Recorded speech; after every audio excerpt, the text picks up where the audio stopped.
I recently watched The Mandalorian, and was struck with the banality of such a fetch quest style story that just shuttled Din Djarin from one nondescript place to another to retrieve a MacGuffin for NPCs who interested me less than a pile of wood. That is a nice pile of wood, though. But why am I talking about a TV show in a video about games? Well, that's because The Mandalorian was clearly written by someone who liked playing video games, but sadly borrowed, in my view, from all the wrong elements. The meaningless quests for dull NPCs to further an end you aren't particularly invested in as a player, even though all the characters are telling you it's the most important undertaking. Most open-world games are guilty of this particular sin, but it seemed obvious to me that video games are an art in their own right and must have elements that we, as writers, can borrow from to make our stories better. After all, people invest hundreds and thousands of hours in video games, so it must be for a reason. It also seems to me that the literary industry still turns up its nose at video games, and their ability to be inspirational. But this is not only a disservice to the creative minds behind the games, but also to potential writers, who may have been told that the only way to be successful is to gain inspiration from 17th century novels by people we've never heard of. I should start by saying that I quite enjoyed many elements of The Mandalorian, and that this isn't some form of hot take review of the series. Instead, I'm focusing on its video game elements, rather than a comprehensive review of the show itself, warts and all. It was, in my opinion, reasonably fun, well put together, mildly interesting, and I was quite happy to sit with it to see where things went. The story was simple, but clean and clear, and didn't have any pretensions about being bigger than it needed, or indeed wanted to be. The characters, while not overly complex, were well enough developed and acted for their part, insofar that I didn't find it hard to connect with their journey, nor was the world so zany that I struggled to immerse myself. Credit where credit is due. But I do get the distinct feeling that this show was not planned beyond its first season, and this is where we get into the murky territory of borrowing heavily from video game logic and structures in such a way that nullifies all the successes that the show enjoyed, especially in its early run. But I'm getting ahead of myself. Let's start by looking at how video games can actually be useful for inspiring stories, and how we can use them as authors to help us write better, more interesting novels. First, the best video games contain compelling and interesting characters, such as Jin Sakai, Ellie, and Kratos. What makes video games unique is that we control these characters. We invest in them, even though their story, for the most part, is linear. Something about exploring the journey with them and being over their shoulder in the intimate moments, watching them develop and grow, listening to them interact with others and deal with problems for such a long amount of time, far longer than a film or TV show in most cases, allows us to understand what a fully realized character should look, act, and importantly, feel like. We can use this, as writers, to have an idea of what powerful and realistic characters should be in our own story. Along with this comes an understanding of character agency. We will explore this more in the future, but for now, let's just understand that this is akin to motivation and decisions. Cody and May in It Takes Two have so much agency in their story that we are engrossed in their journey as it unfolds. Secondly, video games are fantastic at world building. They employ show-don't-tell to expert levels in most cases, but allow us to experience so many things, even if the game engine itself doesn't allow us to interact with all of them. We can witness titans striding across the world in Shadow of the Colossus, and see the effect that they have on the world without it ever being spelled out to us. Our character can have small conversations with side characters but see them and infer information about them from their words and appearance, like in Undertale, or witness the sounds, sights, and daily routines of the NPCs in Skyrim. The best video games immerse you in their world, and tell you so much about how successful immersion is achieved. They all have unique aesthetics, which can inspire us to design our own worlds, cultures, and environments that stand apart from everything else.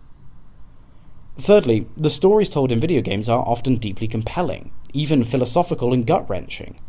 They can show us human emotions and relationships to staggering depths of complexity. Few gamers have ever been more moved than by relationships such as Ellie and Joel's, nor more invested in the changes in Arthur Morgan or the relationship between Atreus and Kratos. They can communicate complex messages that truly make us consider values such as honor, loyalty, love, and sacrifice. And that's not a trivial and easy thing to do, make no mistake. While this is not wholly tied to the medium of video games, it shows that even with the classic structure and restrictions of gaming, achieving meaningful messages is possible. Finally, video games, the best ones anyway, follow streamlined and efficient stories. They have to keep a player's attention, so objectives are often simple and laid out plainly. That doesn't make them easy or unsatisfying to accomplish, but we can understand what needs to be done, both immediately and ultimately. As writers, this can be important to remind us that stories need to move forward, and in video games you are literally responsible for your character's movement.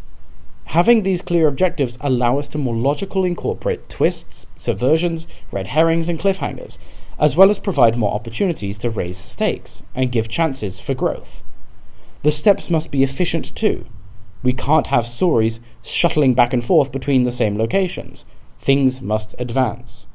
The less praiseworthy video games are often criticized for backtracking or repeating environments because this is often used as a delaying tactic for an inadequate story. So let's come back to The Mandalorian for a moment and focus on how this didn't learn these lessons, especially in the later seasons.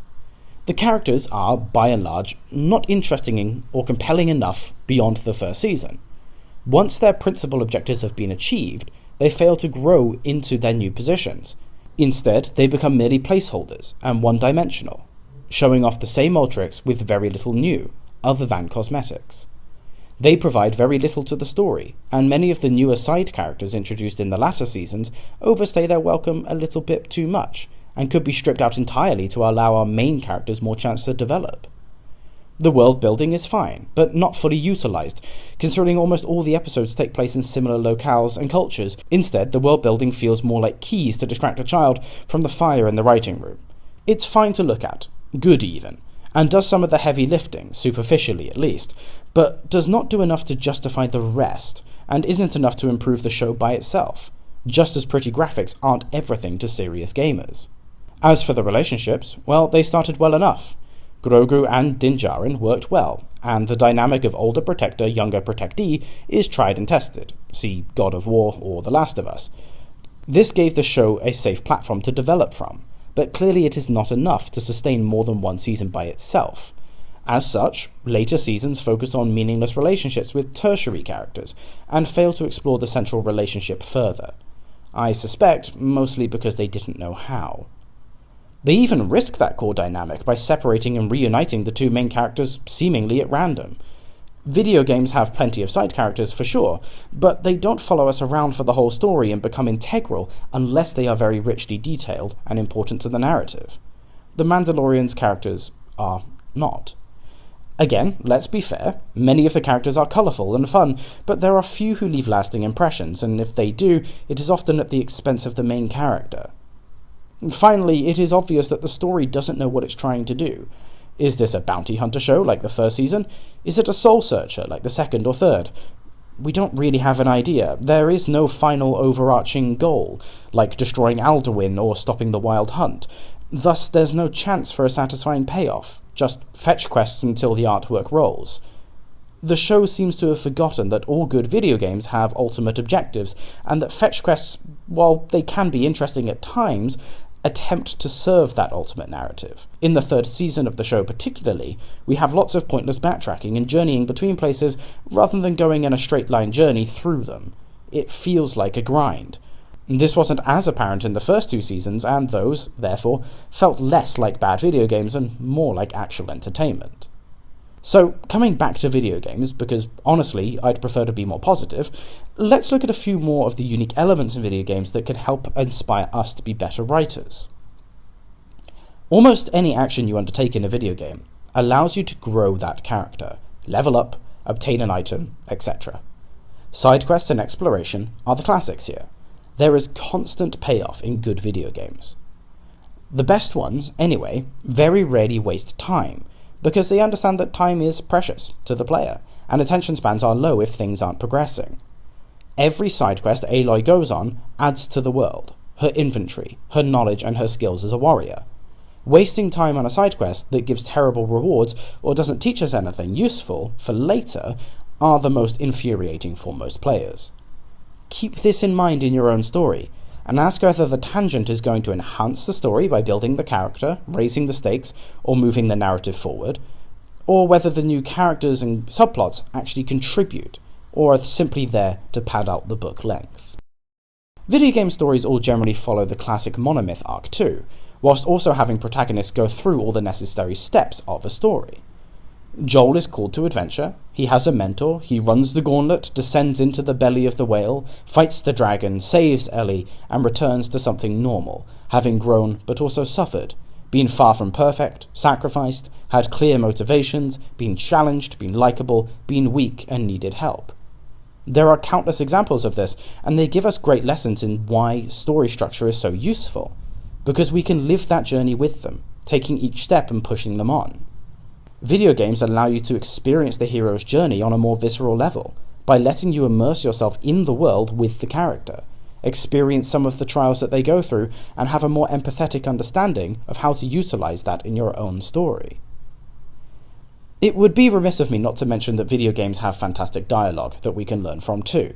Some can even move us to tears, but I won't dwell on this too much, as it's not a particularly unique characteristic of video games. We can learn great dialogue in many places. I just don't want you to think that I've overlooked this. So far, this video has been slightly narrow in its focus on a particular set of video games, those being the ones that are predominantly story-focused or character-driven. I think it would be appropriate to mention a few other genres too, as there are useful things that we can get out of them as well. Survival games, such as The Forest or Subnautica, allow a very unique approach to storytelling, at least before they added in their own plot elements, in that they allow us to essentially create a story as the player. We are given a vast amount of agency to craft our own narratives by exploring the world around us. These games teach us more about environmental storytelling, about ambience and mood in a setting that a story takes place. By engrossing ourselves in resource gathering, base building, or hunting activities, we as authors can learn what elements we are drawn to as we seek to progress and advance our character. Survival games are often riddled with clues about a world, contain minimal plot elements that can point to deeper mysteries, and can be a great example of diegetic storytelling, that is, using the context of the world to direct the story. For example, The Lord of the Flies revolves around the objectives of finding a way off the island and surviving against the wilderness. This is not too dissimilar from something like The Forest or Subnautica, and therefore learning about environments, inciting incidents and single-character stories from video games can be very useful. Building on this, more fast-paced action games such as Call of Duty or Battlefield show us how action can be meshed with a narrative. These games aren't going to win awards for their stories, but they may for their gameplay. As the reader has no influence over the story in a book, it can be a challenge to get much out of these, but they can certainly teach us about the importance of pacing. Almost all FPS games pivot between large-scale battles to stealthy sniper missions, infiltration types, or sabotage actions. We can use this to understand that pacing in a story is important for building tension and stakes, as well as providing a reprieve from the overwhelming saturation of bullets. Importantly, despite everything I've said, a book is not a video game. We are not making duplicates of them, but there are certain elements within them that tell us about storytelling, structures, pacing, character development, immersion, environmental exploration, and world building. Cherry-pick desirable elements and mold them to your own purposes. Just like with anything, there are opportunities for inspiration everywhere, and especially if the option to travel isn't immediately accessible to you, video games are yet another great and often overlooked source. Just make sure that you pay close attention to the elements that you're using.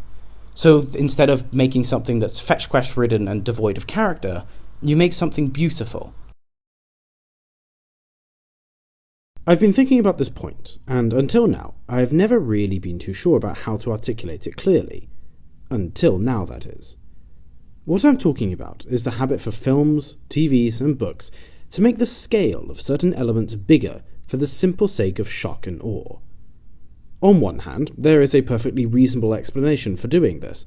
A medieval battle has more weight on the face of it if there are 10,000 soldiers involved compared to 100. The increasing of the scale in this scenario creates a larger, more exciting event that tends to imply larger stakes, due to the forces that have been assembled and the presumed organisation behind such an endeavour.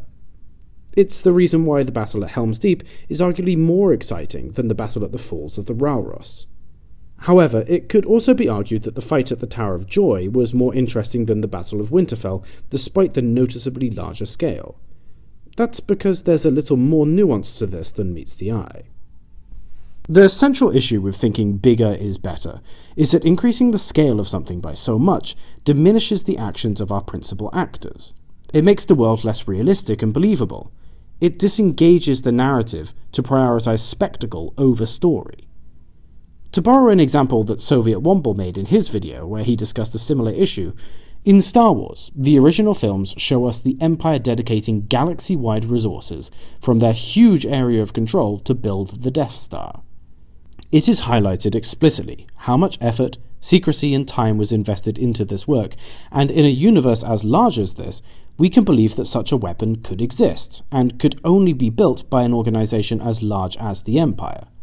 In the sequel trilogy, the scale of said world-ending weapon is scaled up by a magnitude of 10 for Starkiller Base. On the surface, there may not seem to be an issue here, because weapons generally get bigger and more destructive, but the scaling creates a massive problem at a deeper, more fundamental level. First of all, it's been established what needs to be in place to create such a weapon, at a 10% scale, for example, but now we are supposed to believe that the First Order, effectively a rebel force with limited reach and control, which is far, far smaller than the Empire it shadows, and therefore has access to significantly fewer resources, has managed to build a weapon that is dramatically larger, more powerful, defensible, and effective. More than that, the Death Star, despite its secrecy, was discovered by Rebellion spies in advance, while its substantially larger imitator is a complete secret from the Intergalactic Republic government, which has experience with these sorts of weapons and would surely be on the lookout. Generally, when things become planet-sized, even in a huge universe like Star Wars, they become more noticeable, not less. Therein lies the first problem with scaling things up for the rule of cool, where very little consideration is taken into account for the implications that it will have on the universe, the rules that bind it, and the suspension of disbelief that the audience is required to have. As a creative person, we need to be careful that we don't fall too in love with the idea in your head and make it so big that it damages the integrity of the world that you're trying to create. Some of the best stories are the ones focused on smaller locales, not bigger, with lower stakes and more personal stories. By trying to do things bigger, you run the risk of making lots of flashy colours without much substance. Another example from the Star Wars universe would be the parallels between the battle at the end of Return of the Jedi compared to the Rise of Skywalker. Not only do the First Order/Sith Empire have a bigger fleet, again despite being a rebel hidden force, than the Empire are able to muster, but they seem infinitely more advanced and prepared.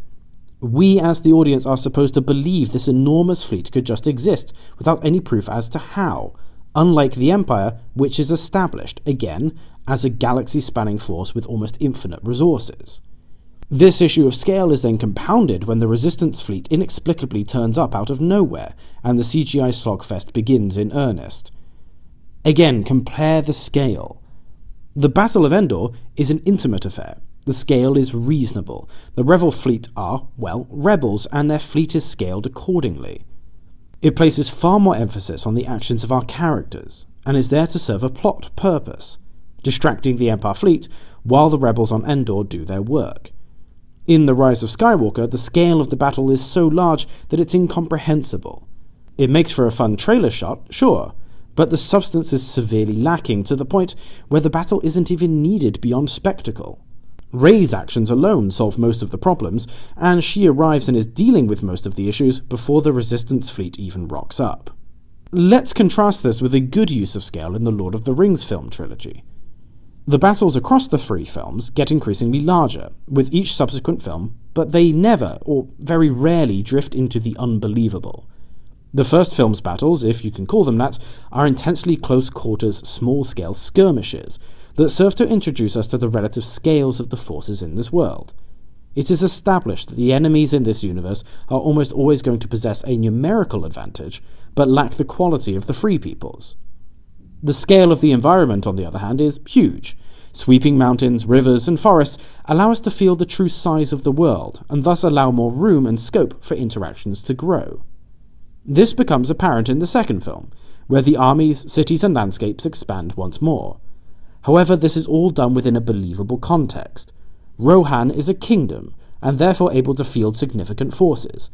Isengard is shown to be birthing Uruks and industrializing rapidly, guided by the established wisdom of Saruman.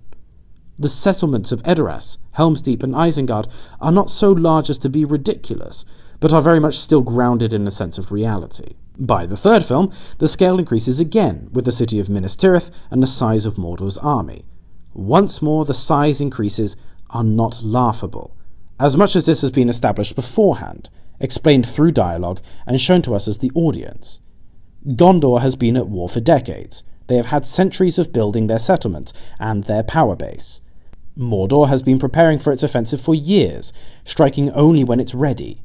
The scale is massive, teetering on the edge of believability when the Oliphants are introduced, but treads the line mostly well. We are dealing with nations, peoples, and individuals that inhabit a contextually consistent universe. Of course, there are faults in the films too. The scale of Legolas's achievements, from climbing atop a troll, sliding on a shield, and then killing the Oliphant, threaten to break the believability of the world, but these examples tend to be character-focused and hold little narrative significance, as they are intended to humour us rather than add anything serious to the story. A quick historical aside to emphasise this point further. In 1899, the Eiffel Tower was completed to the jealousy of other nations around the world who fancied themselves as industrial powers. It was a potent symbol of French engineering and cultural superiority, so, naturally, in 1882 the British, determined not to be outdone, started to build their own, the Watkins Tower. It was to be 45 metres taller than its French counterpart, and therefore the ultimate middle finger across the channel. A park was developed around it, and the partial opening in 1895, with the tower well under construction, attracted 12,000 visitors, making it the most popular attraction in London that year. Not long after this, it was discovered that the foundations were inadequate to support the massive weight of the new tower. Work stopped by 1899, and the end result? A stump that only stood 47 metres tall, then nicknamed Watkins Folly or the London Stump. It was demolished in 1807, and the British settled for Blackpool Tower instead. The point here is that bigger isn't always better, despite what you may feel, and that you may want something that projects epic proportions. We need to understand that it's possible, but you have to be much more certain about the groundwork before you start building the structure. If the framework of your narrative doesn't support the grand scale of your finale or set-piece moment, it will fall flat, and not crescendo to the apex that satisfies your audience. This is doubly important for any world-expanding developments you wish to include in your stories, perhaps to raise the stakes or to deepen the world. The more you expand, the more you need to reassess the assumptions that you've made in your story. To explore this a little more, let's look at Harry Potter. The Harry Potter films are a perfect example of scale done well and then ruined. I'm going to speak about the films here because we have to regrettably include the Fantastic Beasts films in order to make our point.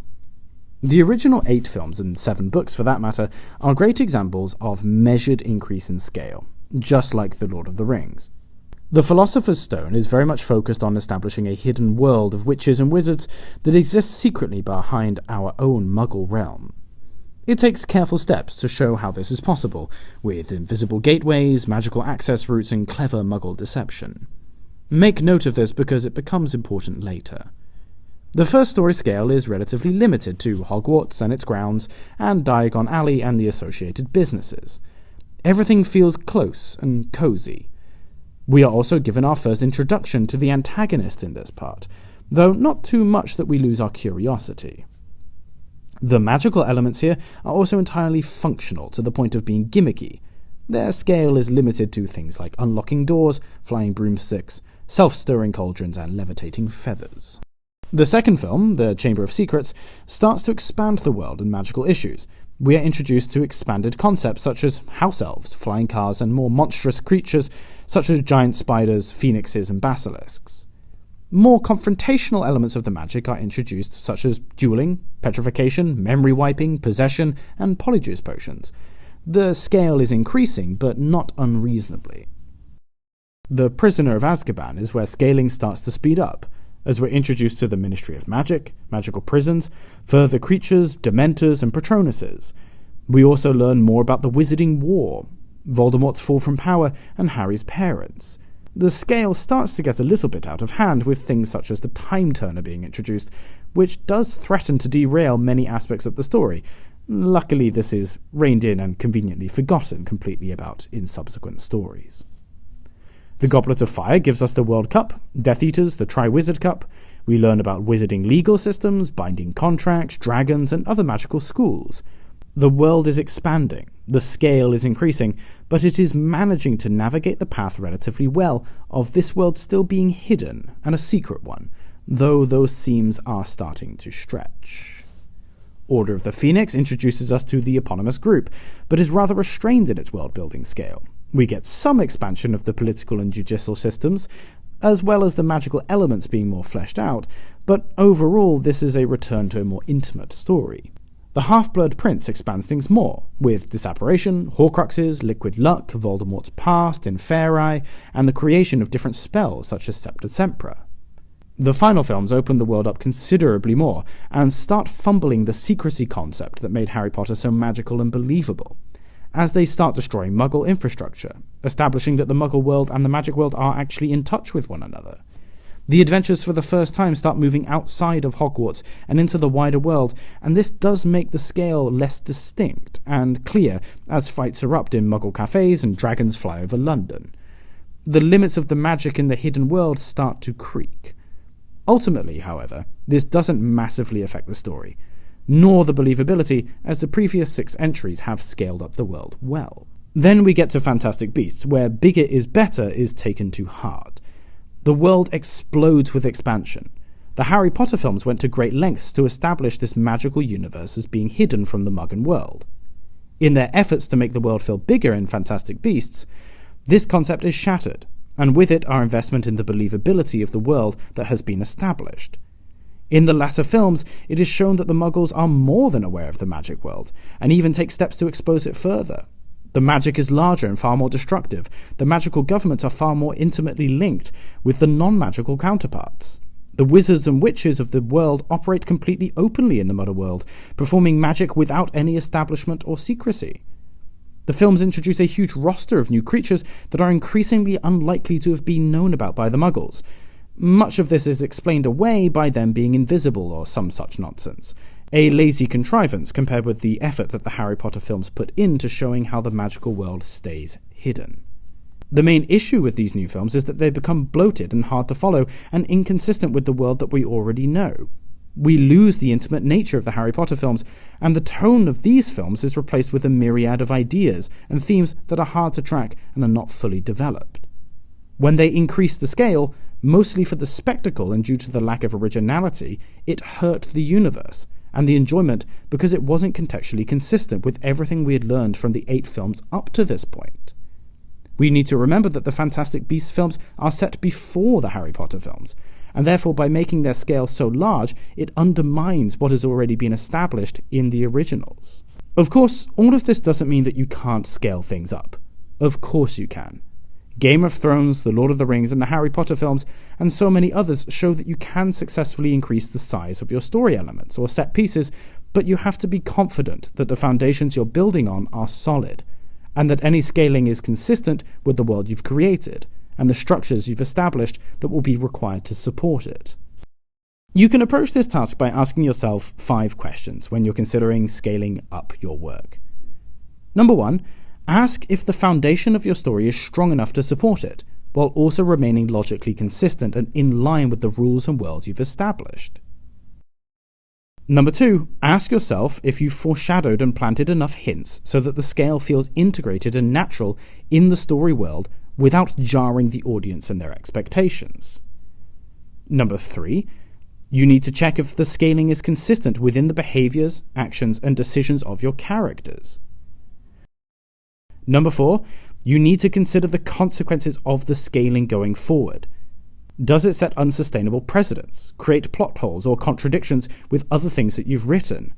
Make sure that you're reviewing everything that you've already written before you decide to scale anything up. And finally, and perhaps most importantly, does the scaling take away from the emotional core of your story by making the spectacle greater than the characters?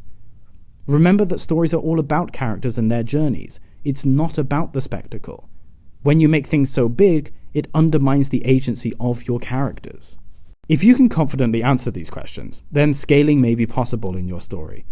But just keep track of things, and be prepared to rework your narrative if you expand too much, too far.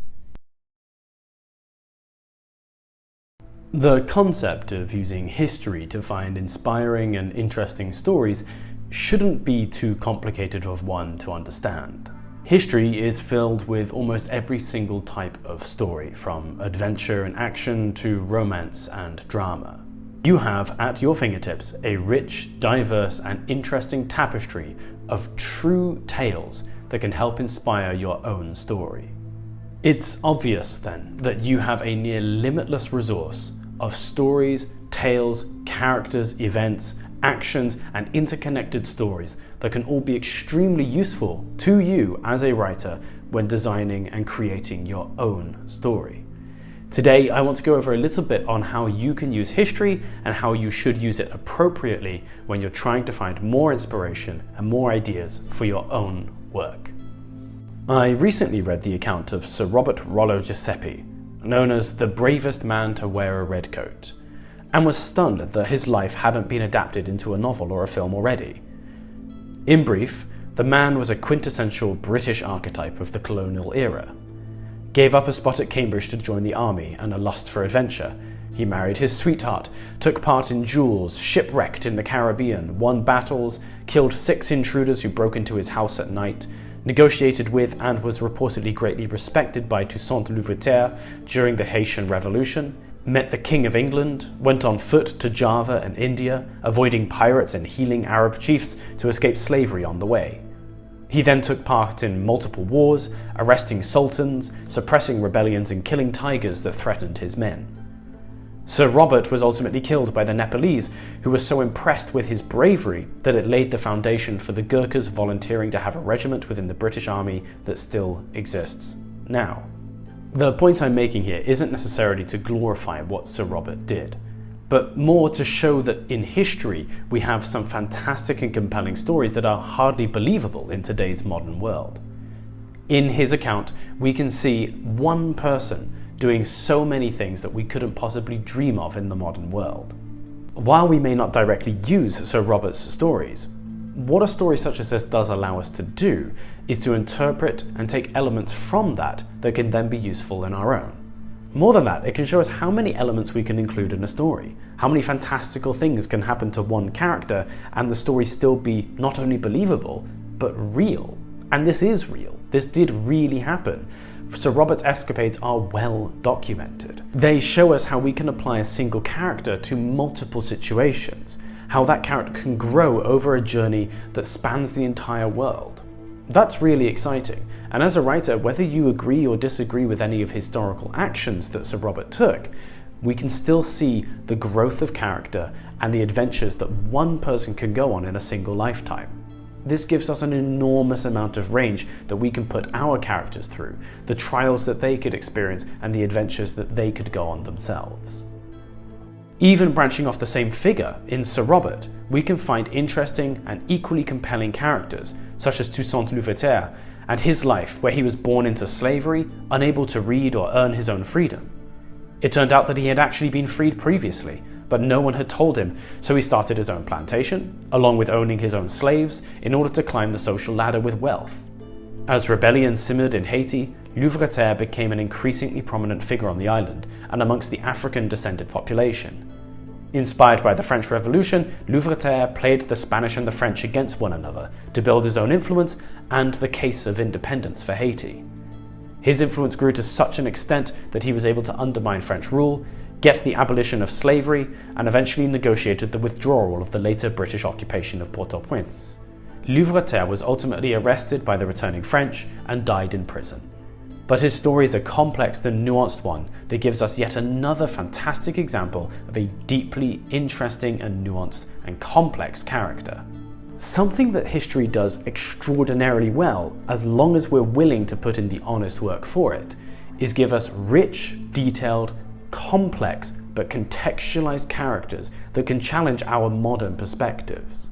Historical figures give us so much more than just of what a person is based on face value or their surface achievements. Instead, what we get is a tapestry, a rich deep dive into a real person who really existed, who was nuanced, complicated, and complex. This allows us to better understand what a good character should look like, how they should feel, how they should behave, and what actions someone might take in a contextually consistent environment. They give you a great chance to flex your researching muscles, to find the subtleties, contradictions, and intrigue that every single historical figure and personality has. This is invaluable when you're trying to make your own characters, for helping you understand that actors need to be multi-layered. They are not black and white. They must have principles, ambitions, and flaws. That they have skills, traits, and abilities that make them suited for some situations, but not others, and therefore they are not infallible or perfect. More than that, looking at history allows you to see the interconnectedness of events, and how even small actions can influence the course of individuals, ideas, and countries. The ripples of history are such potent sources for you to see the importance of planning in your own story. How actions taken by your characters, or events that unfold, need to be properly accounted for, their impacts felt and their inception considered. If history teaches us anything, it is the origin of everything now, and the power of consequences as well as of coincidence and design. The effects of Socrates are still felt in the classroom of European countries now. Sun Tzu still influences military doctrine around the world. Napoleon's conquest of Europe defined the Euro-nationalism of the 19th century. Boudica personifies the British spirit. The atomic bombings of Japan form their pacifist nature now, and the Rwandan genocide changed the nation beyond recognition, as well as the Sierra Leone civil war leading to a wave of national forgiveness, tolerance, and the changing of tug of war to tug of peace. The impact of history, big and small, shows us the power of actions and how important it is that we take these details into consideration when we're planning our own story. The degree to which you use history is partially up to you. Do you want to write historical fiction and take every single detail into account, like in Patrick O'Brien's Master and Commander series? Or do you want to simply use history as the backdrop for your story, like Jane Austen did? Are you more interested in taking certain figures or people and repurposing their characters into new actors like Don Quixote? Or perhaps you just like the sequence of events, and you want to put your own spin on things in a fantasy-like way, such as what George R.R. Martin has done for A Song of Ice and Fire. The possibilities here are endless, and they allow you to have a huge amount of flexibility in how you borrow and apply the elements of history. Of course, the main disclaimer here, when you're using history, is making sure you're being accurate where you need to be, unless you are explicitly saying that what you're writing is fictional. The more closely your story resembles actual history, the more attention you need to pay to history and its context. Not everything in history is the way we want the world to be now, nor is everything we perceive as being good in history necessarily able to survive in the modern world. Expecting history to fit our modern views is narcissistic and arrogant. History has happened. As L.P. Hartley says, the past is a foreign country. They do things differently there. We must avoid the temptation to judge history and the people in it too harshly, or change them to behave how we wished they had or hadn't at the time. We can see how history ended up playing out and tend to impose the idea that we would have behaved better. But we have the luxury of knowing what happened next. People in history didn't, and don't, have that luxury. They made good and bad choices in times and places where they were, the situations and shibboleths that they found themselves with. When using history, look with eyes from the past, not with eyes of the present, and as a result you will find a treasure trove of useful inspiration that many modern writers have chosen to ignore, as the truth of history is too inconvenient for their modern sensibilities. Almost everything that you need to write a story is contained in history. You have characters, messages, themes, conflicts, both figurative and literal. All the ingredients for creating a great, compelling, and interesting story are right there, in the books and on the internet that has documented it. The pieces that are needed to create a great story are all there. They might need some tweaking, or some interpreting, or some extrapolation and imagination in order to make them fully functional and useful for your own story, but they're there. If you're willing to put in the hard work, Take the honest approach to try and contextually analyze the historical things that happened, and be honest about what you're applying to your own story while still trying to keep some semblance of your own originality. Then you have a fantastic resource that is unmatched by anything else that you have available. It can show us both horror and beauty. It can show us ingenuity and lethargy. It can show us adventure and cowardice. It can show us the whole range of every single human emotion that maybe we've never seen before. If you're somebody who doesn't have the opportunity to go out about into the real world to find these things as they happen, well, you have history with all of the things that have happened before. Every human emotion and experience is contained within the pages of history. It's up to you to find them.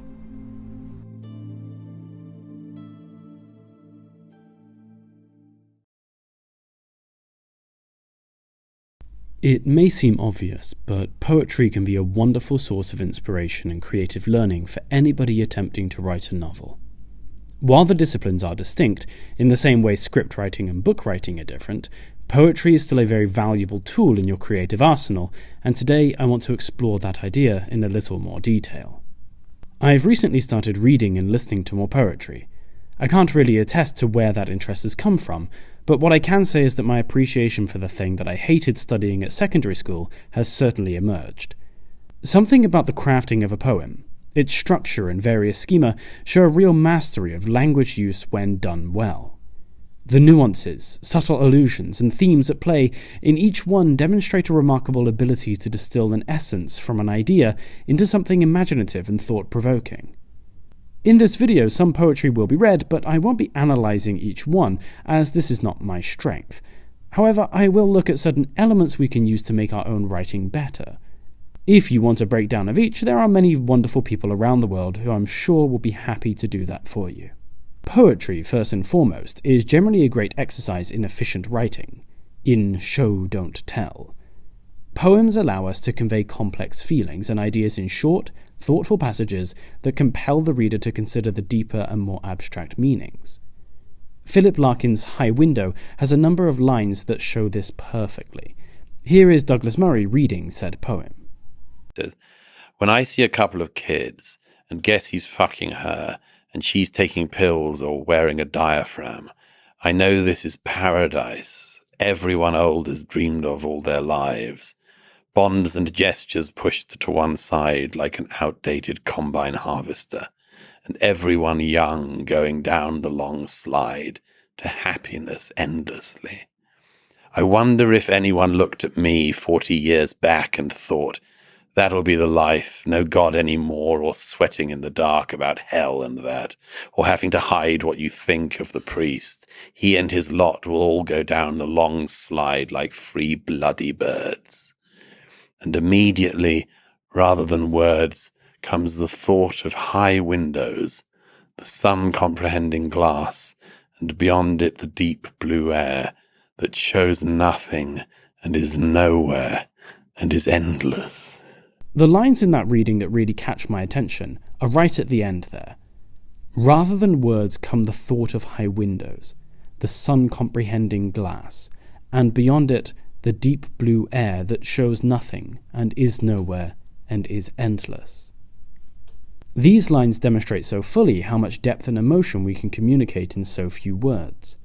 They tell us as writers that quality and meaning can be written in relatively few words.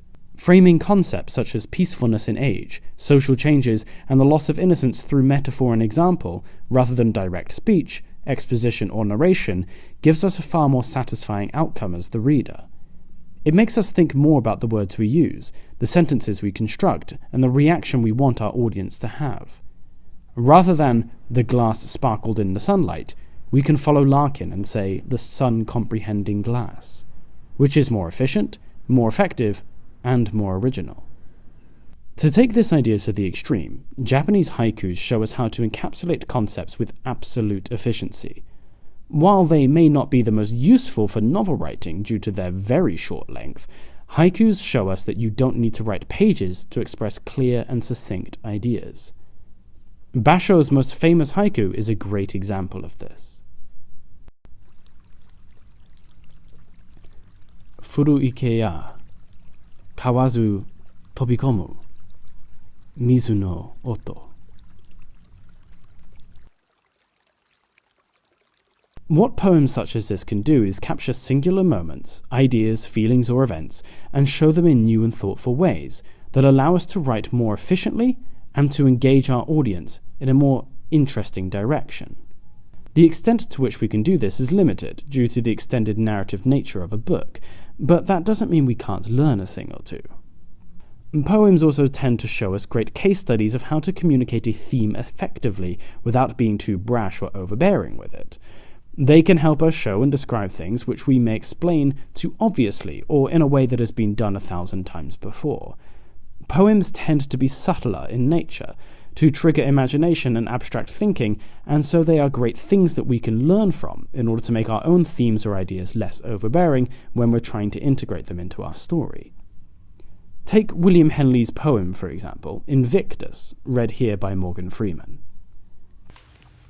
The autumn night that covers me black as the pit from pole to pole. I learned it when I was in school. Yeah. Did you really? Yeah. I think whatever God there may be for my unconquerable soul. In the fell clutch of circumstance, I have not cried aloud. Under the bludgeonings of fate, my head is bloody, but unbowed. Beyond this place of wrath and tears looms but the shadow of the shade. Yet the menace of the years finds and shall find me, unafraid. God. It matters not how strait the gate, how punishment charged the scroll. I am the master of my fate. I am the captain of my soul. The poem Invictus captures the theme of perseverance or strength without ever saying those words.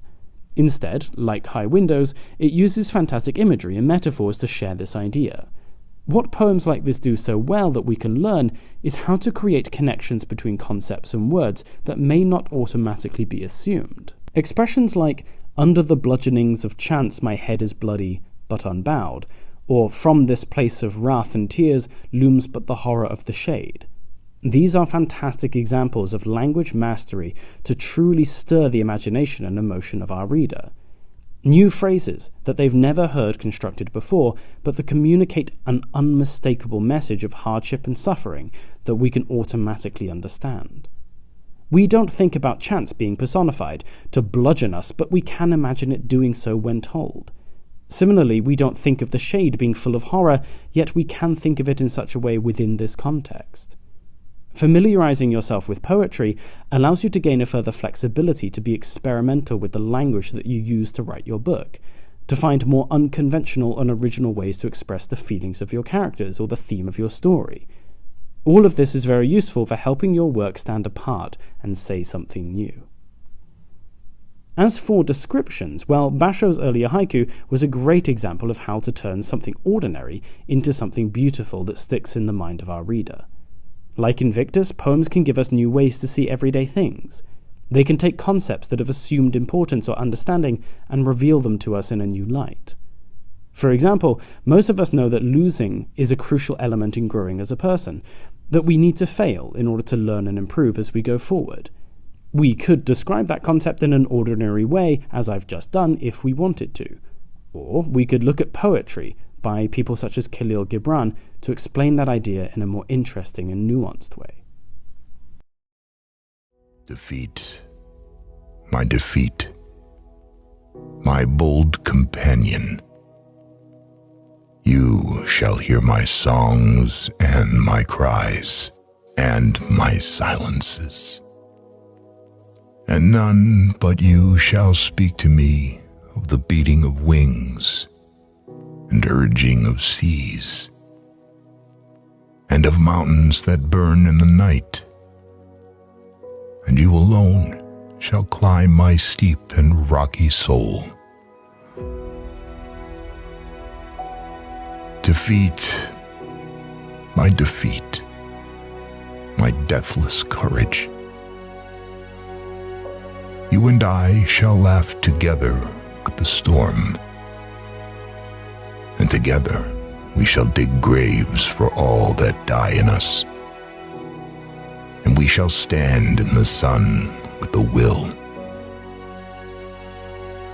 And we shall be dangerous.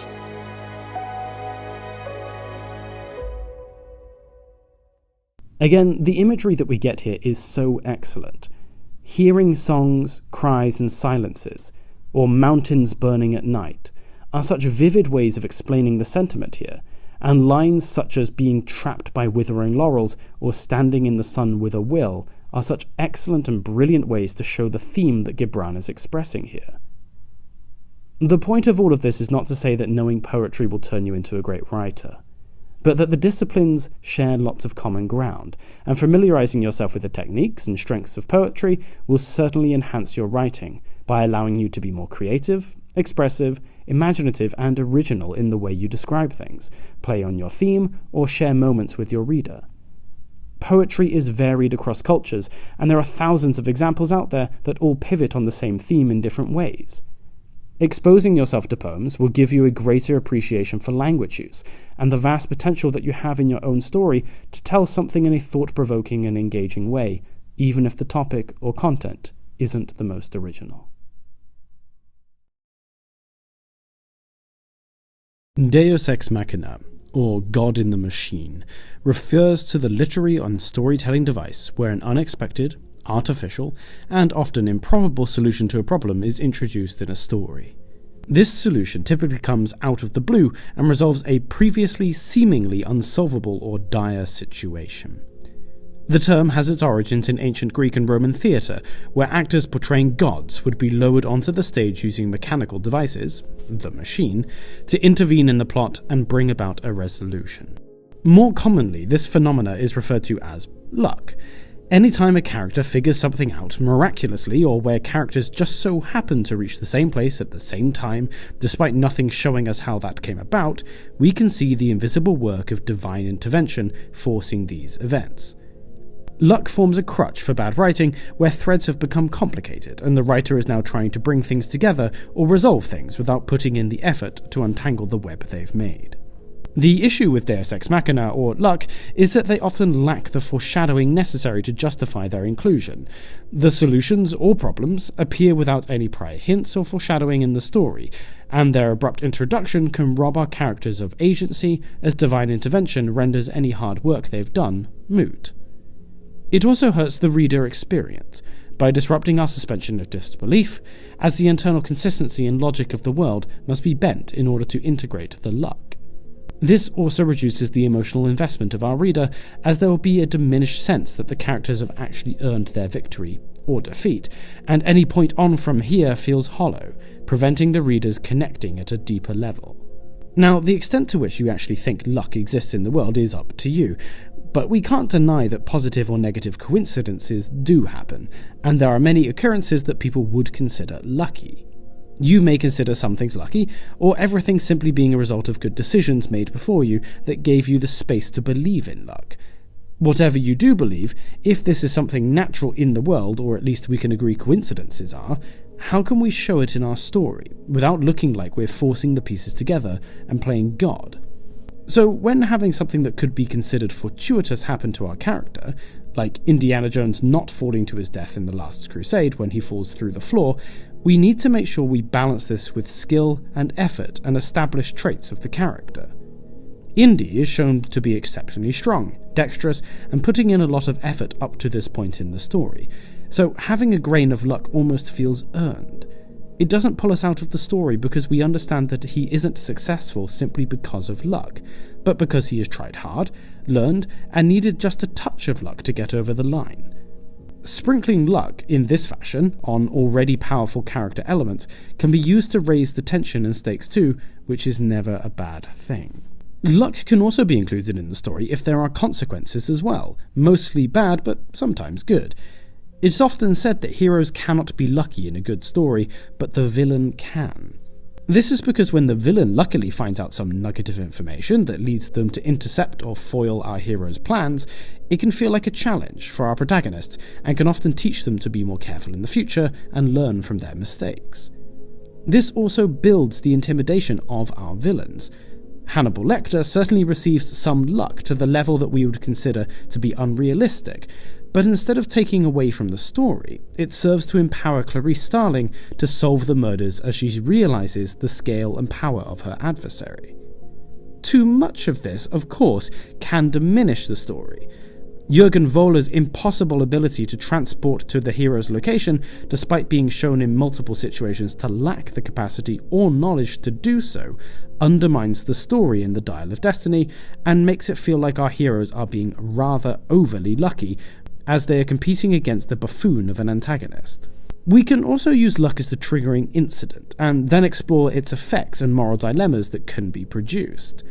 These sorts of stories, where people are in the right place at the right time and then get thrust into a world, are a great way to trigger events and then work their way through the character's journey, how they apply their skills and learn new abilities to handle the situation once it's unfolded. Llewellyn Moss finding the money at the start of No Country for Old Men is a great example of luck triggering a moral journey with all the precarious consequences that evolve out of it. Jamal Malik having the questions go in his favour in Slumdog Millionaire is the luck that triggers the exploring of his story and allowing him to learn and grow as a person.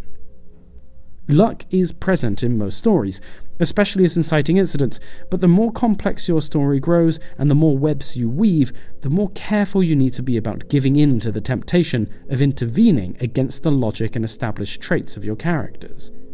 The more you let luck play a role, the more you rob your characters of legitimate agency, and the harder it is for your reader to engage with the narrative and actors. Take time to plan your story, establish the rules clearly, make the flaws and skills of each character apparent, and then be strict. You will make a more satisfying and inspiring story as a result, one that reflects the real world where hard work, dedication, and ability are what make us successful, even if there is a pinch of luck involved too.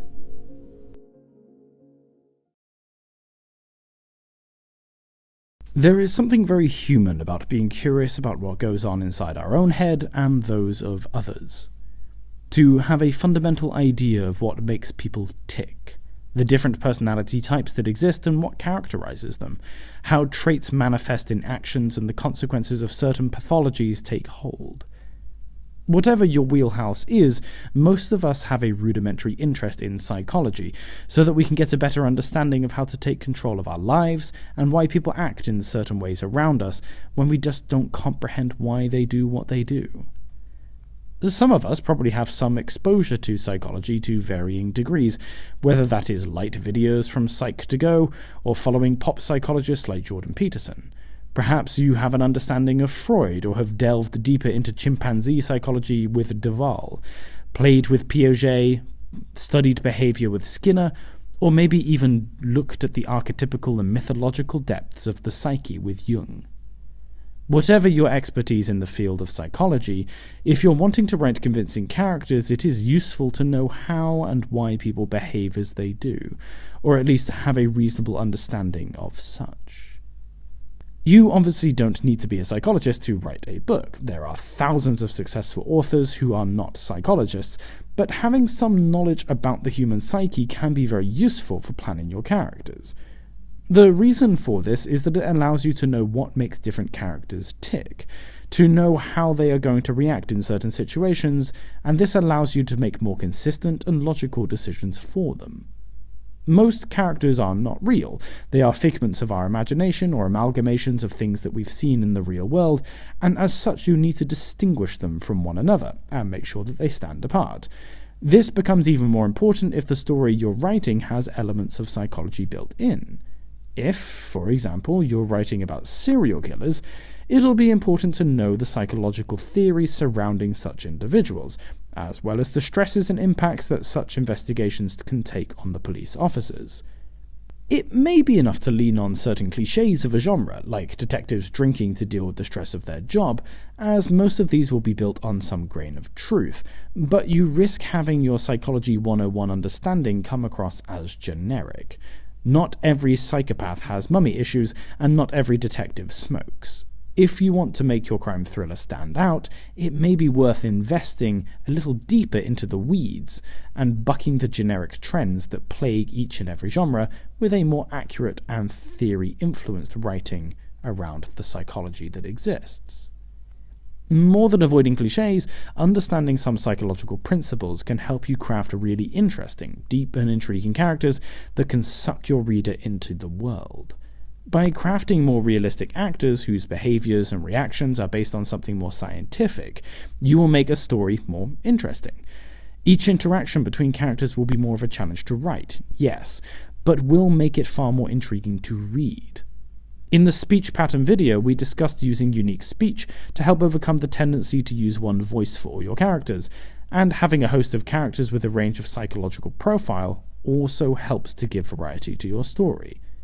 You are trying to avoid every character having the same personality as you, your warts and all, but instead have a more realistic and representative group with different fears, abilities, breaking points and passions, as well as being at different points of their life, which could affect their competency in each situation that they face. It allows you to have more range when planning a story arc, as you can more accurately plot the actions required to overcome one psychological impediment or achieve another development. You'll be able to do this with a realistic timeline and proportionate actions so that your story doesn't feel too rushed or too sluggish. How you go about understanding more psychology is ultimately up to you. If you want to read 500-page books, go ahead. If you're satisfied and feel that your knowledge is deep enough from watching YouTube videos, then that's okay too. But understanding psychology in a little bit more detail will allow you to write more intelligently, and in a more informed manner that will mean your characters come across better. Their actions will make more sense, their redemption and fall will be more satisfying, your foreshadowing can be better placed, their abilities and faults can be more realistic, and your reader will get much more enjoyment from reading a book that is based on science, rather than using tired cliches of each genre as a clutch. Your chosen one doesn't have to reject the opportunity in every fantasy story. Instead, you should read Jung's theories on heroic characters. The smaller sibling doesn't have to hate the larger one, but you can read Skinner's experiments with rats to find out how this could occur. The king can rule as a tyrant or a benevolent ruler, but Duvall's studies on chimp hierarchies can help you identify the key characteristics of a good leader. Psychology gives us a great insight into how and why people act the way they do. It's worth exploring to help your story be even stronger.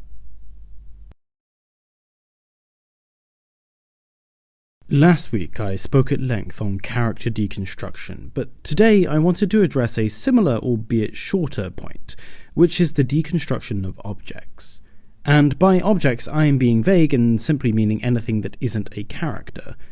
Something that I've noticed that seems to happen a lot in modern films, especially sequels and prequels, is the revelation of the origin of each and every meaningful thing within a story. It's where something that Solo was criticized for, as we were told too much about where Han's name came from, his dice, his jacket, his blaster, and his relationship with Chewbacca and the Millennium Falcon. It's not to say that these couldn't have been done, but more that doing all of them at once removed any mystery from the story and dispelled all the assumptions or imaginations of the audience who had watched this character for decades. In The Maltese Falcon, part of the mystery is never knowing quite why the eponymous object is so valuable. The same goes for the ring in The Hobbit, or exactly why Harry's scar is in the shape of a lightning bolt. Leaving these defining and unique aspects of a story, whether it's a name, a mark, a MacGuffin, or a tool, ambiguous is such an important part of storytelling. It creates depth and meaning for your reader as they need to infer the origin of these things instead, but it also adds world building by having these unique things normalized, and thus it expects us to treat them normally too. This is an integral part of drawing us into the world and encouraging us to suspend our disbelief. Sometimes things are just what they are, or their origin isn't important. It can be a sign of weak writing, when you feel the need to show how smart you are and how every little thing has been accounted for in your planning.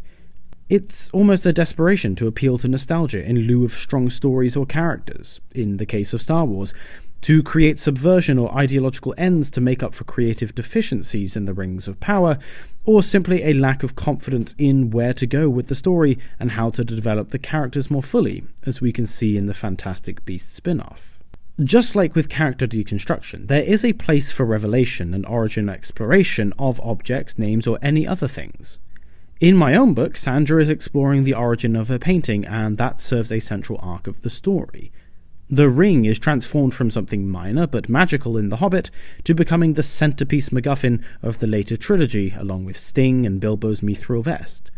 And Harry's ability to speak to Parseltongue is explored sufficiently that it doesn't feel out of place and actually plays a role in the story later. The key with good object deconstruction is that you should only do as much as necessary to integrate something unnatural into the story so it doesn't become the elephant in the room.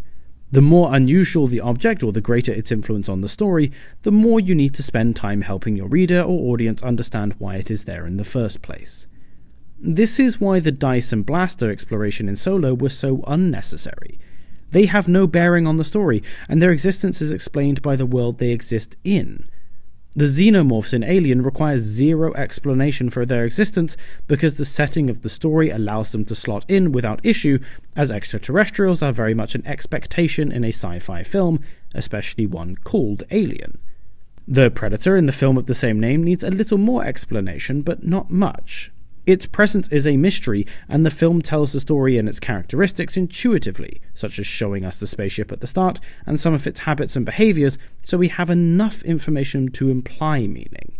Having Dutch read a book on the Predator's origin for 20 minutes would ruin the film, even if it meant we fully understood his adversary. The Ark of the Covenant or the Holy Grail need no explanation for what they are and how they came to be, as they are deeply embedded in the collective cultural understanding of the audience. This is where the Dial of Destiny tripped up compared to its predecessors, as they used the Antikythera, which was far less well known, and then they over-explained it to death, so that the mystery was lost and the object felt very out of place. The best writers can bring these anomalies into the story and explain their existence through inference or setting, by creating rules that are consistent with such a thing being present, or having the story and characters react in such a way that we really would if such an object came to be. If you must explain, and it can be debatable if you need to do so at all if your setting justifies it, do so just enough to build intrigue, but not so much that it ruins the mystery. If you find yourself being tempted to explain each and everything, then you've probably done something wrong in the story that makes filler necessary to pad it out, or you've not laid the groundwork, world building or foreshadowing enough to avoid telling. The secret plans in the 39 Steps are not explained. The briefcase in Pulp Fiction is not revealed, and the 310 to Yuma never arrives without note. Sometimes what things are is what they are. Sometimes a name is just a name, and a pair of dice is just that. Sometimes a ring is more than a ring, and sometimes the Death Star plans serve as a MacGuffin and nothing more. The more you dig and explain, the more you risk getting bogged down in the weeds. The more you show all your cards, the harder it is to believe the characters have any agency at all. The more you give every little detail about every little thing, the less time you have to focus on your story, which is, after all, why we're writing in the first place. It may seem obvious for some of you how philosophy can help your writing, especially if you're someone who is engaged with lots of the available material out there, but today I want to expand a very important point that you can learn that will help you write a more coherent, logical, and streamlined story. At its most fundamental, philosophy is concerned with understanding the world around us. Not just the material world, which is mostly the purview of science, but the world of ideas, concepts, meaning, existence, and everything else that we can't quite figure out. Philosophy cares about the big questions that don't necessarily have measurable answers. We could spend a long time listing the questions that philosophy has attempted to answer over the last few thousand years, but that isn't the point of this video. The point of this video is to tell you one very important way that philosophy will help your book and almost every aspect of it. Essentially, philosophy is all about perceptions, the various ways we see and explain our world. It's quite remarkable as you dive deeper into philosophy across time, some of the crucial things philosophers got right in ancient Greece and some of the things they got wrong. What's more interesting for us, though, is how two people can view and explain the same phenomenon or event in completely contradictory ways. How people can perceive the world acting in one way while another person sees it in the opposite. We can also see similarities in thoughts from people who have lived very different lives and existences but still arrived at very similar conclusions. For writers like us, this presents a very useful treasure trove of inspiration. We can see how people can be convinced of an idea, even if we now understand that it's wrong or immoral by our modern standards. Philosophy provides you with a wealth of examples of people seeing things differently, and therefore acting very differently in the world as a result. This gives us a great foundation for building tension and conflict within a story, as well as understanding the appropriate paths to redemption, or the particular philosophies that could persuade them to believe something else. We can do this because almost every philosophical text is persuasive by nature, and written in such a way as to make a certain worldview, moral, position, or ethical standpoint seem correct. Their language is deliberate and calculated, their evidence is choice and pertinent, and their arguments are strong and compelling. This allows us to craft characters who have very different takes on a situation depending on their philosophical perspective, and sets up the dynamic that can make a story truly great. Whenever we are dealing with a moral, ethical, or emotional issue, there is some element of philosophy that has given birth to it. Why some actions are acceptable to people who see the world a certain way, and why they're not to others. The trolley car is a very famous example of a philosophical predicament that I'm sure you're well aware of. Plato, Kant, Wollstonecraft, Nietzsche, Weil, de Beauvoir, Camus, and the Buddha would all have varying approaches and answers to what they think the best solution would be, based on their various philosophical perspectives. Even acts that we consider to be simple, like lying, for example, have plagued philosophers as to their moral implications, and learning about ways that people can view actions differently can allow you to set up situations more realistically. But importantly, have the outcomes and character interactions be more diverse and nuanced. You can craft more complex characters and relationships. For example, two actors may seem like the best of friends based on their backgrounds, but disagree deeply over how to handle a situation ethically. The opposite may be true when people from two different corners of the world find companionship in somebody who shares their meaning of living a good life. Not only does embracing philosophy make your characters more nuanced in their perspective, removing your temptation to self-insert or dictate to your audience, but it can also help you understand the importance of each individual word that you're using. Are you really communicating clearly what is going on? I mean, really making it clear with thought and effort. This is what philosophers do, and what's more, philosophers are often fantastic at how they use analogies to help express their points, which can mean if you're trying to include a theme or a message in your story, you can see how the greats have done so. Plato had his cave, Aesop had his fables, Kant had his island of truth, Camus used Sisyphus, Murdoch had her Black Prince, and Ardent's work is awash with allegories.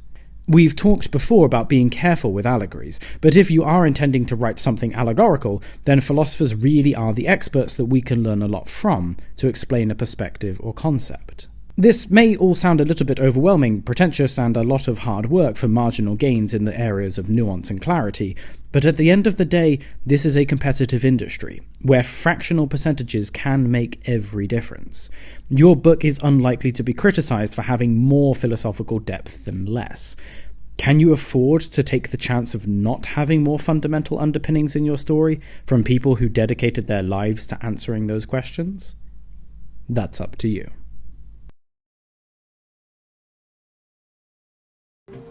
It sort of taught me that being honest is what counts. Trying to make the ordinary extraordinary is so much better than starting with the extraordinary, because it doesn't really connect. You watch those sort of shows and it washes over you, don't think about it the next day. Whereas if something is real for one person, it's touched their life. And I think as a creator and a director, it's your job to make an audience as excited and fascinated about a subject as you are. Making the ordinary extraordinary is such a wonderful turn of phrase from Ricky Gervais, and got me thinking about the best stories ever told. So many of them are brilliant because they centre on ordinary people in relatable situations achieving the remarkable. This is a key factor in helping our reader connect with the narrative, and helps the story stick around in our mind. Even the more fantastical stories at their core, despite all the unrealism around them, are so thrilling because they centre on normal lives, decisions and actions of everyday people. It can be very tempting to write a large, melodramatic story about cowboys, warrior princesses or aliens, but there is definitely an argument to be made that the lives of ordinary people are just as compelling as those of the greatest and most bombastic. Certainly from a realism perspective, it is much easier for audiences to connect with people who they can see elements of themselves within. Most people are relatively ordinary and are more likely to be invested, inspired by, and concerned about the lives and actions of people they can see themselves amongst. Somebody they can sympathize with and understand. That doesn't mean that people can't connect with larger-than-life figures, of course they can, but what you'll notice is that we connect with the most human and fundamental elements of them, not their magic or skills. Anakin Skywalker isn't perceived by many as a sympathetic character because of his Force powers, but because of the very human struggle he goes through across the Star Wars saga, even if it's not the most well-written. The same goes for his son Luke, who lives an ordinary life relative to the world around him. Mulan, the good one, isn't interesting for us because she can do kung fu better than we can, but because she's an ordinary girl protecting her family, which is something we can all understand. The less ordinary you make your characters, like the modern Mulan, with her mystic powers and less normal life, the less likely it will be that readers will be interested in them. People want to be inspired or warned to do things, but that can't happen if the characters are already gods. As a writer, it is also much easier to write about the ordinary because that's what we've experienced. There's a reason why our lives and actions are important to us. That's because they happen in our lives every single day, and we see and feel the consequences. Things happening to us in real life may be small in the grand scale of the universe, but they can be crucial and devastating to us in our own little world. This is what makes the best stories interesting. Look at the highest rating films or TV shows on IMDb, and all of them are concerned with ordinary people doing extraordinary things. Shawshank, The Lord of the Rings, Fight Club, Breaking Bad, Chernobyl, Schindler's List, and so on. They all put a huge amount of emphasis on the lives of individuals acting in challenging and difficult circumstances and pulled from their normal life. For us as potential authors, we have a huge wealth of experience from our own lives to draw upon. We can analyze our own lives and those of others around us and find tales and stories of people doing amazing things without needing starships or magic to make that happen. This is what I've discovered in my pivot away from fantasy books into writing something more personal about my grandma. It's far more fulfilling and interesting and engaging for me to write about because the concept of normal people being abnormal is so incredibly captivating.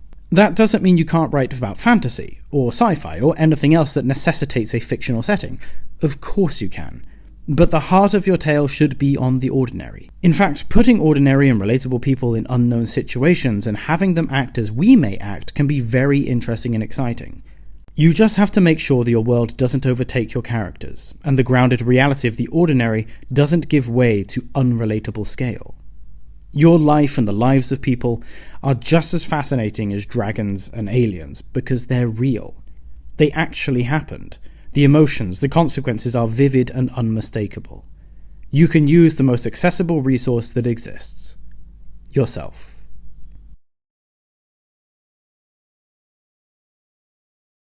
In 1970, the film Waterloo was released. An Italian-Soviet production, this historical epic focused on the eponymous battle and the two characters who defined its place in history: French Emperor Napoleon Bonaparte and his adversary, the Duke of Wellington. The film follows Napoleon from his abdication after his disastrous Russian campaign in 1814, right until the Battle of Waterloo in 1815. For a more detailed breakdown of this film and its elements, I highly recommend History Buff's excellent video on the 1970 film, which I'll link in the description. But for now, I just want to give a brief overview and talk about an important lesson that I've learned recently. Throughout Waterloo, we, the audience, are with Napoleon on each step of his journey. His exile in Elba, his return to France, his preparation for war, his final battle, and then his departure to St. Helena. We spend 2 hours with this character, learning a lot about him over the relatively short period of his life. We learn about his flaws, his virtues, and we get to see one of history's most important, impactful, and incredible military tacticians of all time brought to life in a dignified and spectacular fashion.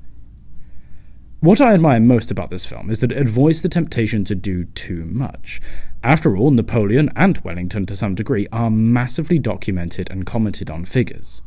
There is a lot to unpack with these men, and many directions in which the film could have gone, but Sergei Bondarchuk plays his card very effectively, even if he takes a few liberties here and there. The film is still visually stunning to this day, but we also get very invested into the characters. We learn their traits and skills. We get a strong sense of what made Napoleon such a feared military commander and why his men loved him so much, and why he's still very much venerated in French society today. The scope of the film is limited to the War of the Seventh Coalition, and it fits perfectly with everything it's trying to achieve. And this brings me on to a larger point of today's main video. This week I went to see Ridley Scott's Napoleon. As an avid history buff and someone who studied about the Napoleonic histories at university, I was eager to see which direction Scott went in. Bondarchuk focused on Napoleon's final campaign. Perhaps Scott would look at the other wars of the coalition, or perhaps the French Revolution. Maybe he would explore the power politics between the European empires, or take a more intimate look at Napoleon's relationship with Josephine. The answer was all of the above. Despite the limitations of a 2.5-hour runtime, Scott attempted to address almost every aspect of Napoleon's life and personality. The result was something very disappointing for me overall that paled in comparison to its 1970s predecessor. I left the theatre not really knowing anything more about Napoleon as a tactician, a man, a husband, or an emperor. The film rushed and convulsed through almost 20 years of history and politics and relationships. Almost all of the characters were underdeveloped or stereotyped. I didn't care about what happened to any of them, because none of them had been consistent or spent enough time with me on screen. The dialogue was extremely modern and subpar for a Ridley Scott film that shares the same director who produced lines like, "You find yourself alone, riding in green fields with the sun on your face. Do not be troubled, for you are in Elysium, and you're already dead!" This is Ripley, last survivor of the Nostromo. Signing off. I've seen things you people wouldn't believe. Attack ships on fire off the shoulder of Orion. I watched C-beams glitter in the dark near the 10-house gate. That's not to mention the enormous gaps in context and consistency, such as the Duke of Wellington stating that they needed to deal with Napoleon and should have done so before, as if there hadn't been 6 coalitions that had tried for the past 12 years. Not once were we shown how Napoleon arguably won over 50 battles due to his tactical and strategic mastery. Instead, we are treated to him brooding on his battlefield, whining like a dog, grunting like a pig, or staring silently at his wife over a goblet of wine. At one moment in the film, he announces that he was destined for a lamb chop and that he disliked the British because they have boats. I laughed at this film a number of times, and I don't think it wanted me to. Now, I'm not a film reviewer, so I'd recommend you check out whichever review you trust, but let's just say the reaction hasn't been great overall. The point is that there is an egregious waste of potential here, and while I commend Scott for trying to do a lot, it clearly caused dialogue, character development, and key elements of Napoleon's life to be omitted or skimmed over. I kept thinking throughout the film, where was Napoleon's famous memory? Why was his hand never in his pocket? Why has no one mentioned Trafalgar or Spain or Bernadotte's betrayal? The litany of historical errors may be just something that I noticed because I've studied the history, but it felt like it all came from the same place. Trying to do way too much in way too little time. However, there was something valuable that I've learned from this experience that I want to pass on to you that can help with your writing. That is, that it is much better for your narrative, character development, and reader enjoyment if you keep your story focused and streamlined. Don't try to do too much or cram in excessive amounts of details or events, even if you have lots that you can talk about. Waterloo works because the time frame is narrowed and clearly defined. We as an audience know what to expect. We know where we are going, and we can have a more intimate and knowledgeable journey there without breaking all the consistency rules. Napoleon tries to do everything, and it leaves it being messy, inconsistent, and ironically very funny in places. For books, we have a little grace here, as book lengths can vary, and there are a range of readers who will make choices based on that.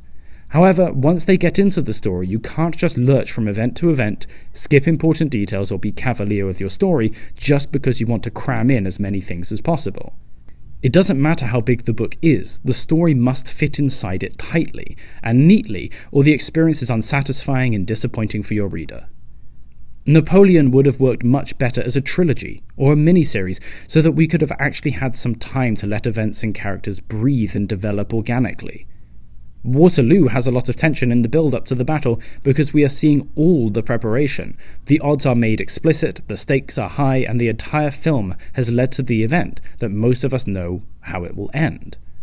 But because we spent a good amount of time with Napoleon over a relatively short period of his life, we are still almost rooting for him as he enters the battle, and we understand how formidable and dangerous he is as a military commander. Napoleon has none of that as we enter the Battle of Waterloo, because of how much time we've spent on so many other things, as the audience doesn't feel the impending doom or the desperation of the battle. We don't have a sense of the stakes or the ramifications. We don't have any sense of the personal connection with Napoleon, and that hurts the film massively. An extreme example even struck me too, that Napoleon Total War, a game that came out over 10 years ago, has an introduction video that tells me more about the character of Napoleon in about 1 minute than the film of over 2 hours. If you want to see a great example of how to keep things very narrow and focused, and how it can be successful, then look no further than the game's introduction. On top of that, it doesn't demean the character like the film, but builds him up to be an intimidating and masterful strategist, as is the general historical consensus. Does it cover everything about his life? Of course not. But does it need to?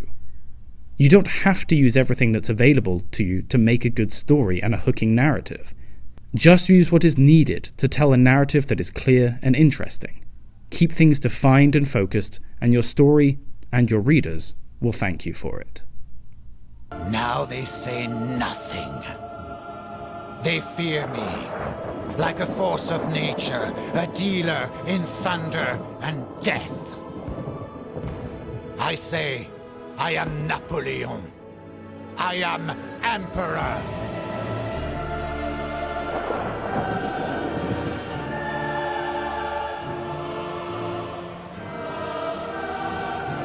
Burn it!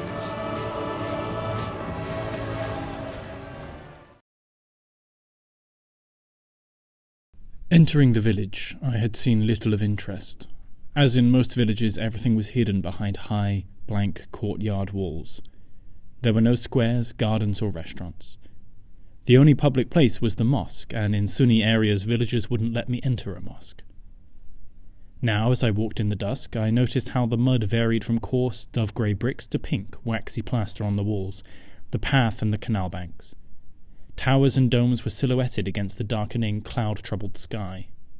One of the thick walls of an old fort had crumbled inwards, revealing an overgrown rose garden in the courtyard, sunk 12 feet below the level of the street and fed by a slender waterfall. I could see a mulberry tree through a half-open gate. Firelight played around the thick frame of a high window. The deep courtyards and the old arches and windows that rose just a foot above the street had been parts of substantial houses built long before, now folded into the foundations of the village. This is an extract from a book I've recently finished reading called The Places in Between by Rory Stewart, documenting his journey through Afghanistan's mountains shortly after the fall of the Taliban regime in 2001. What I love about this passage is the way Stewart tells a story by simply describing the environment around him. This is a recurring theme throughout the book. Rather than having all the story take place exclusively in dialogue, as is common and safe, Stewart spends a considerable amount of time using the environment to express the conditions and circumstances around him, as well as using them effectively to set the tone of his book that is exploring the ancient and modern stories of Afghanistan. Environmental storytelling is very common in visual or interactive arts. In video games, it can be the opening up of an apparent boss fight arena in Dark Souls, or the finding of corpses in the caves beneath the castle in Tomb Raider. This allows the developers to expand their world, add intrigue and mystery, as well as tell a secondary narrative without being explicit or blunt. GameDeveloper.com described this as more collaborative than performative. A game's content developer will select objects for a location, arrange those objects in some way that feels meaningful, and then leave the final interpretation of the tableau to the player. The beauty of this form of storytelling is that it allows players to feel more immersed in the world, to infer meaning from their surrounding but without distracting them from the central aim or the story motivation. It all contributes to helping the world feel more alive and immersive, and thus aids in creating a realistic and interesting world. Bethesda is famous for using environmental storytelling to set a tone, atmosphere, give clues, or to reference popular culture. These are effective because their meaning is inferred and adds depth to the world. When we find a bed with two skeletons holding hand, we can let our minds do the work without it being explicit. Environmental storytelling is also persistent in the best films and TV shows. In the same way as video games, using the environment, objects within it, the weather, music and tone to communicate with the audience can be very effective. The best horror films do this expertly to build a sense of dread and anticipation. Using the backgrounds, sounds, and sights to your advantage is a great way to set a scene and develop a theme or wider narrative that never needs to be explicitly mentioned. Shutter Island's use of weather, atmospherics, and environmental clues is part of what makes the narrative so compelling. It wouldn't have been the same film if it had set on a sunny beach in the Caribbean. Topos magazine explained in 2019 why environmental storytelling made Alfonso Cuarón's Children of Men so compelling. Unlike most dystopian films, however, Cuarón dispenses with the need for a lengthy written prologue, bringing the audience up to speed. Instead, the world is revealed to us in countless background visuals, the news reporting the death of the youngest person in the world, a newspaper papered it to the inside of the van reporting a nuclear bomb in Kazakhstan, scenes of immigrants locked up in cages, and the bizarre hoarding of various priceless artworks inside Battersea Power Station. We might have to watch twice or 3 times to get it all, but from the very beginning of the film the environment is there telling us that something is not right. So let's return to the places in between, because after all this is a channel primarily about books, not films or TV shows. What Stewart does throughout the story is to use the actions of people, the state of the architecture, the well-being of the animals, and the atmosphere of post-invasion Afghanistan to paint a compelling and intriguing backdrop. The focus of the story is primarily his walk across the mountains of Gore, but Stewart dedicates a lot of time to setting the scene, so that we really feel that we're with him in the moment. There are wonderful environmental details that express matter-of-factly throughout that really lend to the depth of the story. Stewart talks about how people he meets care for their horses more than their family based on how they dress. He describes how the locals have ransacked the Turquoise Mountain, but rather than openly condemning it, he simply uses the environment and lets the reader make the judgment. After tea, I climbed up the hill beside the tower. The gravel was loose and the slopes steep, and I needed to use my hands. I soon found myself clambering over rough trenches, some almost 10 feet deep. Along the rim of the pits were piles of sand and pottery fragments. I passed shards of brilliant yellow porcelain, half a terracotta bowl, a section of ancient guttering, and some new spades and pickaxes. Clearly the antique robbers did not steal one another's tools. Those digging had made no attempt to preserve the shape of the buildings they had found. Only a tiny section of the ridge could you even trace the walls of the rooms. The villagers were tunneling as deep and as quickly as possible to reach whatever lay beneath, and destroying a great deal in the process. The trenches, invisible from the base of the tower, now stretched across every slope in sight. The villagers had clearly succeeded where the archaeologists had failed, and had uncovered an ancient city. What makes this type of storytelling so effective is that it isn't used carelessly. Only when Stewart wants to draw attention to detail, or needs to add context before a conversation. This allows these elements to fit seamlessly into the story from an objective point of view, giving the reader a sense of location and understanding before more subjective elements are added in conversation. This helps Stewart establish himself as a reliable narrator, and massively adds to reader immersion. What really makes this work is that things are described well and appropriately. There is no exaggeration or over-emotive language being used. Rather, short or medium-length sentences detail things that are visible or audible in a punchy and stative way. When talking about the environment, you should endeavour to do the same. Keep things simple and frank, or you risk over-embellishing and therefore boring or lecturing your reader. One paragraph and describe an entire scene, and it shouldn't be much more than that. So just remember that the environment is part of your story. Don't forget about it. While we should endeavour to show rather than tell, it can be very hard, if not impossible, to show every important detail to our reader in a book. Sometimes a little telling can go a long way to create an environment that aids your story. Including the environment well can create compelling and intriguing atmospheres that really hook your reader, and allow them to invest so much more in the characters who are journeying through them. As the famous saying goes, a picture tells 1,000 words. Being aspiring authors means that the connection between visual art and the written word may not be immediately obvious. Today, however, I want to walk you through how we can lean into the beauty of art to inspire our own story and even improve our ability to write. The very first useful element about art is the nature of what it actually is. Art is a representation of someone's perception. It's Monet's view of Parliament, or Van Gogh's vision of sunflowers. Art provides us with unique and interesting perspectives about how we can see things within the world beyond the materialistic and objective. These interpretations can inspire us as writers to formulate ideas and reimaginings of potentially banal scenes. Hokusai's view of Fuji, in its distinct style, provides us with a unique and creative representation of what could otherwise be the image of Mount Fuji that we've all seen 1,000 times in photographs. If you've ever spent time in an art gallery and really taken the opportunity to study a masterwork, what you'll notice is the attention to detail, the deliberate decisions. You can almost retell the story of the painting's creation, how the statue slowly emerged from the marble, or how the pot was formed. Art can provide real and semi-tangible inspiration for us as writers when we are confronted with the sheer amount of willpower, hard work and dedication that goes into creating something thought-provoking and intentionally beautiful. But there's more here. When you're viewing a work of art, Monet's haystacks for example, you'll find yourself being drawn into the scene. Your mind will start imagining the sounds, the temperatures, the feel of the straw and the crunch of the vegetation underfoot.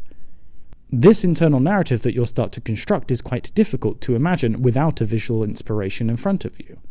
Art can be a great trigger for giving your brain a little jumpstart to begin the creative process, or to set a scene. The reasons we say a picture tells 1,000 words is because of the meta-narrative that surrounds it, not only what it is depicting, but the circumstances around its creation.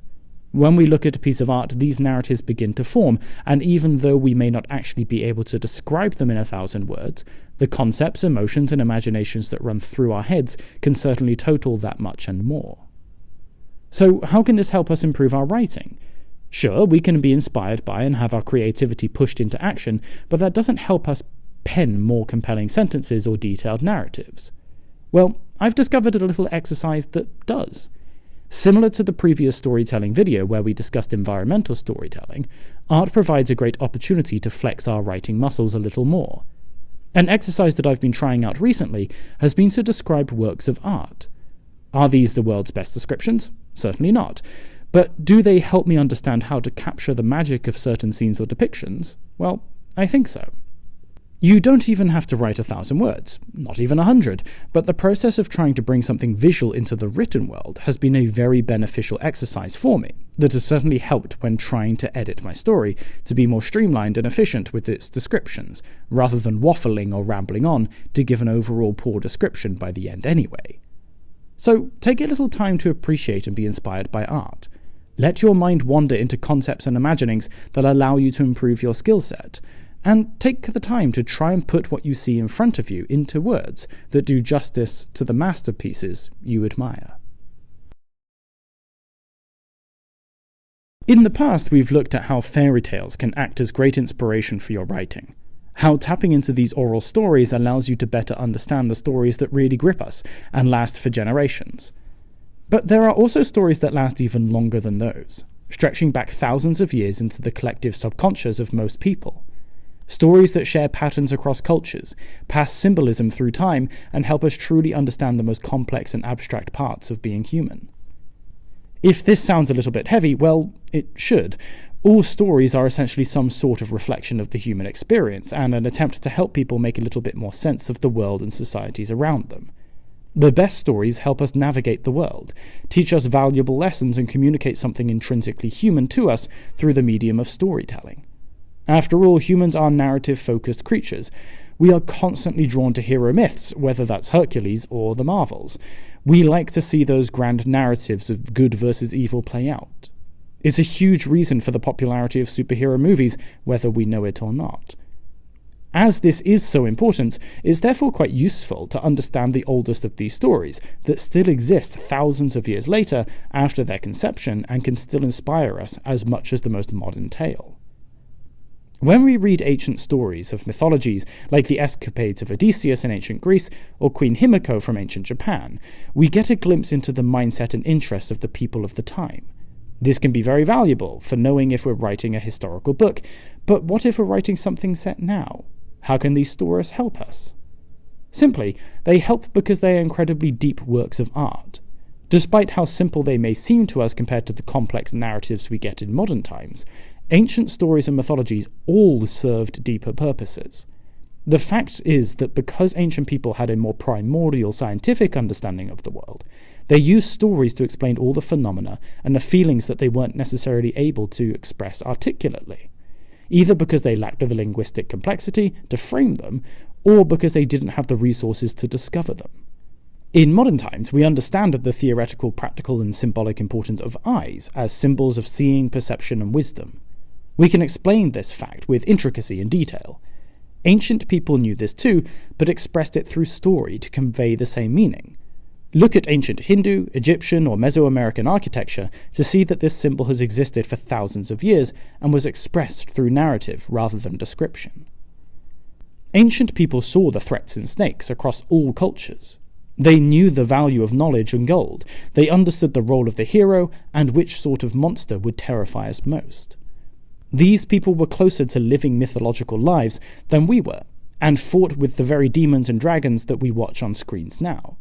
They may not look the same, but the horror of facing those challenges was very real back then. The stories that emerged out of the universal human experience and the knowledge that they can impart are deeply embedded in the ancient tales so many people have forgotten. These are the conditions that humans spent thousands of years in before now, and they used their stories to prepare the next generation to be stronger and face coming threats while protecting what was crucial. And it's why Harry fights the basilisk, why we are stirred by conspiracies involving all-seeing eyes, why we fear the unknown shadows that lurk in our home, why things that slink under the water still frighten us, why we salivate when watching cartoon food, and why we are so compelled to fight the dragon. Ancients found and expressed these very real elements in all their old stories, but did so creatively, and in such memorable ways that we still retell the stories today. The symbolism in ancient stories is such a great resource for telling our own compelling tales, but also for making sure the symbols and representations within our narrative reflect the universal human experience. It is exactly what all the most successful stories tap into, now and before. You should make efforts to learn the stories of our ancient ancestors so that you can create the most compelling stories in the present.